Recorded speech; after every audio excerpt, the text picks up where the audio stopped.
নানা চড়াই উতরাই পেরিয়ে এগিয়ে যাচ্ছে পদ্মা টাইমস সত্য সংবাদের খোঁজে।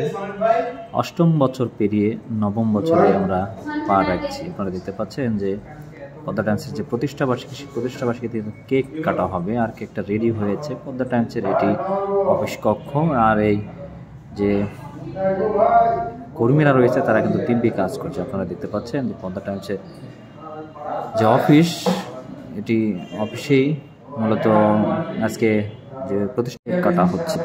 পদ্মা টাইমস আমার আপনার সকলের। পদ্মা টাইমস এগিয়ে যাচ্ছে, এগিয়ে যাবে। পদ্মা টাইমসের পাশেই থাকবেন এই কামনাই করছি। পদ্মা টাইমস নিয়ে অন্য প্রতিনিধির ভাব। পদ্মা টাইমস মাটি ও মানুষের কথা বলে। পদ্মা টাইমস সবসময় সত্য সংবাদের খোঁজে। আমরা প্রতিনিধিরা পদ্মা টাইমসের সাথে গত 8টি বছর রয়েছি এবং সামনে আরও দিন থাকব। পদ্মা টাইমসের পাঠক এবং যারা এর সঙ্গে সম্পৃক্ত আছেন সবাইকে আন্তরিক ধন্যবাদ যে পদ্মা টাইমস সবাই আপন মনে গ্রহণ করছে এবং পদ্মা টাইমসকে জনপ্রিয়তার শীর্ষে নিয়ে গেছে। ধন্যবাদ। পদ্মা টাইমস তো আসলে রাজশাহীর অঞ্চলের মানে মানুষের আশা ভরসার একটা প্রতিষ্ঠান হিসেবে তৈরি হচ্ছে, কারণ এখানকার সাংবাদিকতা, এখানকার নিউজ ভিউজ সেগুলো আসলে খুবই তড়িৎ গতিতে পাই আমরা। তবে এটাকে আরও বেশি কীভাবে আরও বেশি অ্যাক্টিভ করা যায়, আরও বেশি কীভাবে মানে লোকাল যে নিউজগুলো আছে সেগুলো উপস্থাপন করা যায় সে ব্যাপারে আরও যারা এখানকার যারা সংশ্লিষ্ট আছে তারা সে বিষয়টা নিয়ে ভাববেন, সে বিষয়টিকে গুরুত্ব দেবেন এমনটি মনে করি। আমি মনে করি যে পদ্মা টাইমস তার লক্ষ্য নিয়ে আরও এগিয়ে যাবে, এই অঞ্চলে মানুষের আরও আশা ভরসা নির্ভরতার প্রতীক হবে এবং তাৎক্ষণিকভাবে যাতে নিউজগুলো সরবরাহ করতে পারে সে ব্যাপারে সচেষ্ট হবে। ধন্যবাদ। পদ্মা টাইমসকে অনন্য চূড়ায় নিয়ে যেতে সর্বদাই কাজ করে চলেছেন পদ্মা টাইমসের সম্পাদক বদরুল হাসান লিটন। পদ্মা টাইমস আসলে শুরু থেকেই নানা চড়াই উতরাই পেরিয়েছে। বিভিন্ন সময় পদ্মা টাইমসের উপর আঘাত আনার চেষ্টা করা হয়েছে এবং পাঠকের বাইরে রাখার চেষ্টা করা হয়েছে।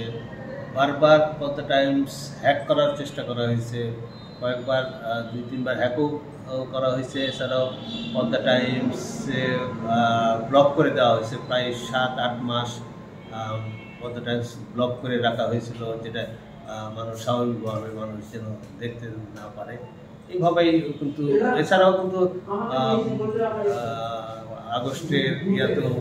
আগস্টের আন্দোলনেও আঘাত এসেছে পদ্মা টাইমসে। সব মিলে পদ্মা টাইমস স্বাভাবিকভাবে চলতে পারেনি, স্তরে স্তরে মাঝে মাঝেই বাধা এসেছে। তারপরেও কিন্তু পদ্মা টাইমস এগিয়ে গেছে তার নিজ গতিতে।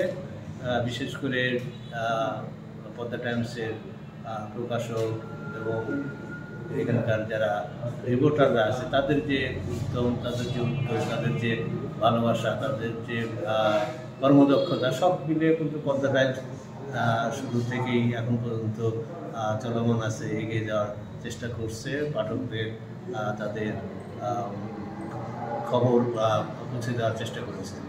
রাজশাহীতে যতগুলো অনলাইন নিউজ পোর্টাল রয়েছে তাদের চেয়ে বেশি ফলোয়ার রয়েছে পদ্মা টাইমসের, বিষয়টা আপনি কিভাবে দেখেন? আসলে পদ্মা টাইমস তো মানে শুরু থেকেই একটা নিরপেক্ষ জায়গা ধরে রাখার চেষ্টা করেছে। আমাদের পদ্মা টাইমসের প্রথম স্লোগানই ছিল সত্য সংবাদের খোঁজে। আমরা মূলত সংবাদের সত্য যে বিষয়টি, যে তথ্যটি সেটি তুলে নিয়ে আসার চেষ্টা করেছি এবং সবসময় আপডেট দিয়েছি এবং ঘটনা যেখানেই ঘটেছে সেখানেই পদ্মা টাইমসের টিম হাজির হয়ে সেই সংবাদ কভার করেছে। এইভাবে কিন্তু আমরা এগিয়ে নিয়েছি এবং সর্বশেষ এটাই বলতে চাই যে আপনারা সবাই পদ্মা টাইমসের সাথে থাকবেন এবং বিশেষ করে এখানে যারা কর্মরত সাংবাদিক তারা তো থাকবেই, সেই সাথে যারা পাঠক আছে এবং বিজ্ঞাপনদাতা যারা আছে তারাও পদ্মা টাইমসের সাথে থাকবে। এটাই এই প্রতিষ্ঠা বার্ষিকী দিনে আমাদের কাম্য। সবাইকে ধন্যবাদ।